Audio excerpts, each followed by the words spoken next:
السلام عليكم ورحمة الله وبركاته. أسأل الله عز وجل أن تكونوا بأفضل حال. ربي يرزقنا وإياكم سعة الدارين، اللهم آمين. جمعة مباركة علينا وعليكم. اللهم ارحم موتانا وموتى المسلمين أجمعين. شو أخباركم يا بنات؟ إن شاء الله تكونوا بألف خير يا رب. قولوا لي شو مسوين تجهيزات رمضان إن شاء الله. طبعا احنا إن شاء الله نعزل البيت أول شغلة، بعدين نبلش بالتفريزات. يعني فرزت معكم الخضرة السبانق والخضار المشكلة، بلشنا ناكل بيها أول بأول. يعني حتى نفس الشي السنبوسك، يعني أحاول قدر الإمكان إنه قبل رمضان الواحد يستخدمها، يعني يجهزها. طبعا راح يستعملونها والله، خصوصا السنبوسك والكبة.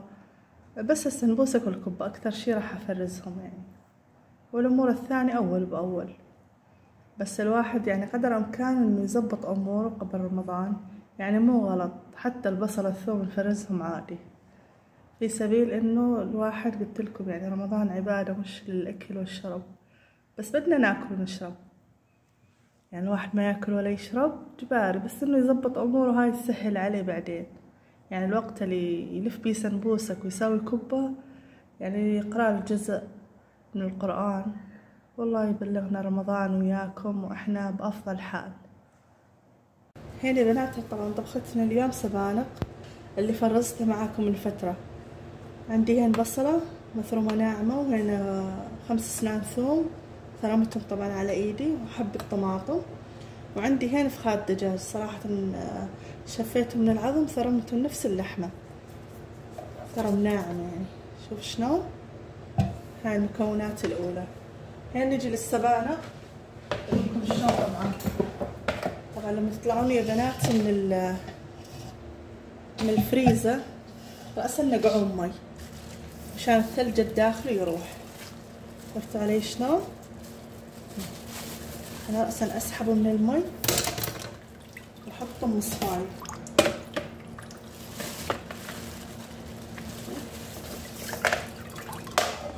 أنزل المي هذا كامل. بعدين يا بنات مو أحمس الحشوة، أعصره بإيديني وأنزله. يلا شوف شلون نطبقه مع بعض، إن شاء الله يعجبكم كثير. هالأكلة حلوة يا بنات. هنا أول شغلة طبعا أحطها زيت الزيتون، وأنزل عليها البصل.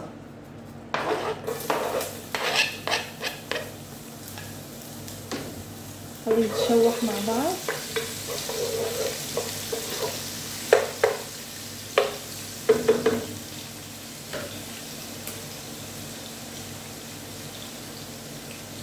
بعدين يا بنات أحط الدجاج. طبعا الدجاج غسلته بخل وليمون وملح.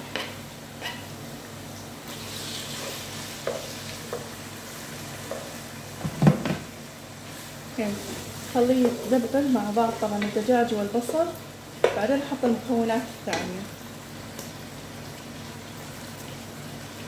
بعد ما حمست اللحمة مع البصل، شوف شلون صار لونها ذهبي. طبعا هذا المطلوب بالأكلة. بعدين شو ننزل هنا دبس فليفلة، نص معلقة. هنا بنات عندي هنا الطماطم والثوم، ننزلهم كلهم مع بعض.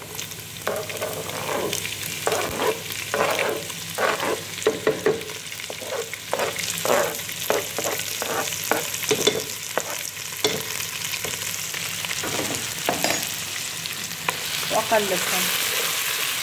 التوابل تحتاج بس ملح وفلفل، فلفل أسود بس تتسبك مع بعض. ونقلب السبانخ وهدي عليه وأغطي، وزيد له ملوحته بس. والحموضة بعدين. طبعا حموضة ليمون، الحاب يعصر عليه ليمون كثير طيب يا بنات. نجيبها صحن التبولة هيك شكل.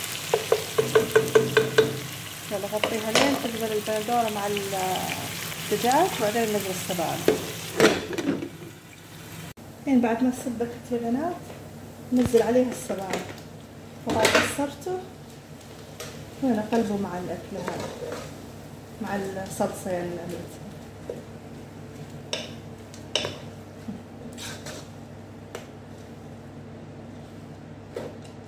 شفتوا شلون؟